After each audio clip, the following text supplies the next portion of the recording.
afternoon, YouTube, and welcome back to the Suburban Rifleman. And today we are clearly at the range, and we're going to be taking a look at two very different and yet somewhat similar rifles. We're going to be taking a look at the Steyr SSG 69, which, as some of you will probably already know, is the first purpose-built sniper rifle of all time. And we're also going to be taking a look at another rifle from Steyr that predates it by about 80 years or so, the M95 Steyr Mannlicher. This one has been modified into an M95-30, somewhere around 1930.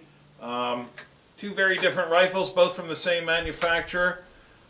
But this is not going to be a combined video. I'm going to make two separate videos. And first, we're going to take a look at the SSG 69.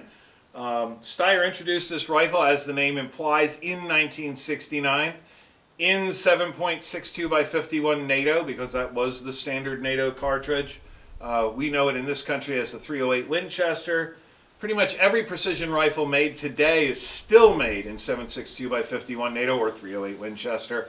But the thing that makes the SSG 69 so unique when it comes to precision rifles is this was the very first sniper rifle that was made from whole cloth as a sniper rifle.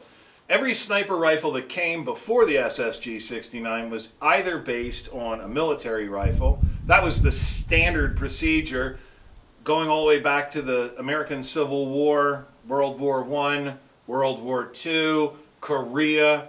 Pretty much every military hand-picked individual infantry rifles to be scoped for snipers or designated marksmen to shoot.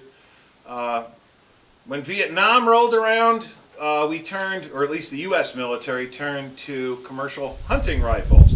First the Winchester Model 70 in 308 Winchester, then the Remington Model 700, well, 308 Winchester and 300 Winchester mag. Incidentally, the SSG 69 was also made in 243 and 22-250. But the one that's been used almost universally for military and law enforcement sniping is the 308 version like we have here today. But over the years, sniping has not really been seen as an honorable military profession. We would set up improvised sniping schools. We did it during World War I and World War II and Korea. And as soon as the war was over, we would dissolve our sniping program entirely. In the 1960s, during the Vietnam War, we found ourselves confronted with the most unconventional, asymmetrical war we'd ever fought. And we realized that sniping was here to stay. So people like Carlos Hathcock and Major John Plaster worked to set up the military's first permanent sniping school. And as I said, they were making use of commercial rifles that they bought through the PX system, Winchester Model 70s, later Remington Model 700s. But towards the end of the 1960s, it became clear worldwide that sniping was here to stay. And rather than using improvised rifles for doing the job, the best solution was to design a rifle from the ground up as a precision rifle. And the SSG 69 was the first one to do that. So today we're going to take a look at this one, which belongs to my old man, and he's going to do some shooting with it. So without any further ado, I'm going to let him do some shooting, and we can talk a little bit more about it afterwards.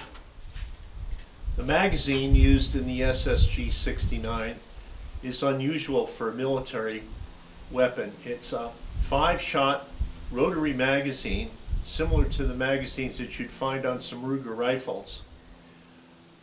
I can't think of any other military weapon that has an all-polymer rotary magazine, but this works very well for its purpose.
Last one.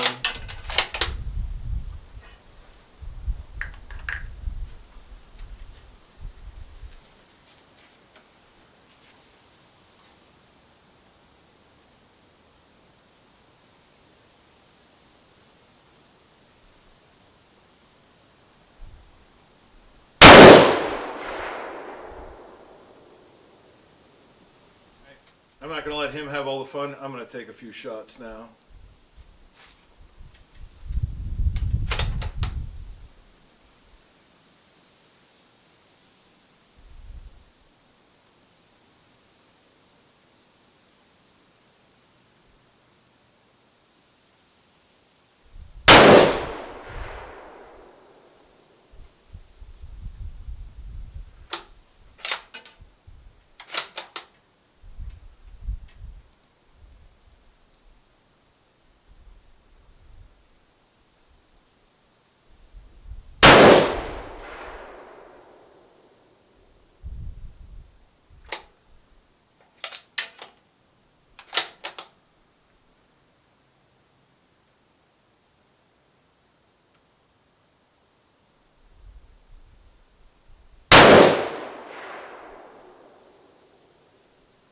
What is that, a spider web?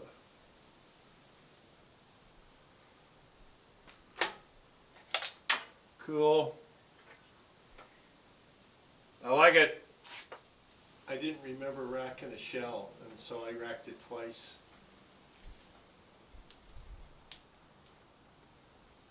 We'll edit that out of the video.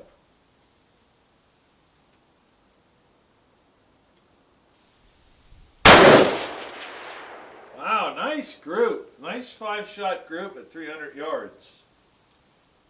Okay, so he's going for the 300-yard gong here. Hit it.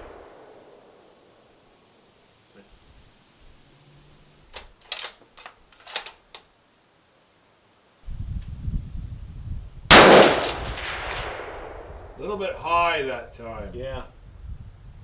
I could see it that time. One more.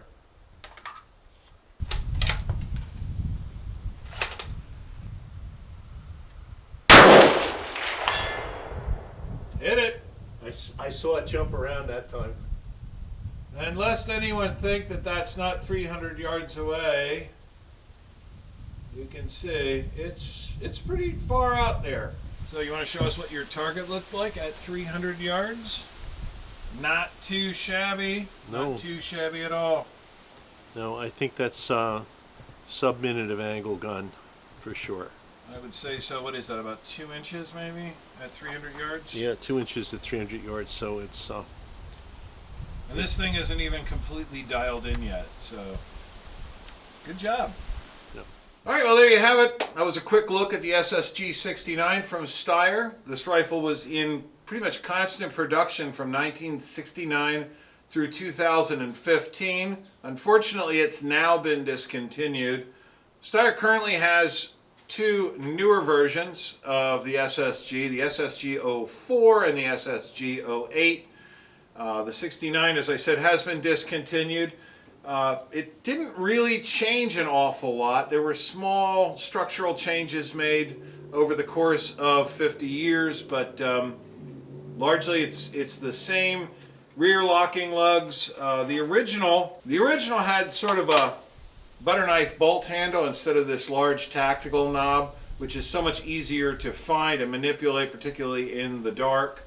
And they're very popular today. The original had just a little butter knife bolt handle, but there were models made with dual set triggers. This is a single trigger model. I think they made the double set triggers through the whole run of the rifle. I think so. They This also made one with a faster twist. This is 1 in 12.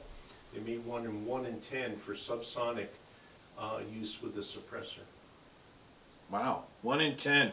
And yeah, I mean, this one is designed to be used with a suppressor in that it has a threaded muzzle with a nut on there. That was a relatively recent development. I believe the bore is chrome lined. So just a really, oh, it's not chrome lined. No, I was reading an article last night. It said A lot of people believe it's chrome lined because it looks that way, but it isn't. Okay.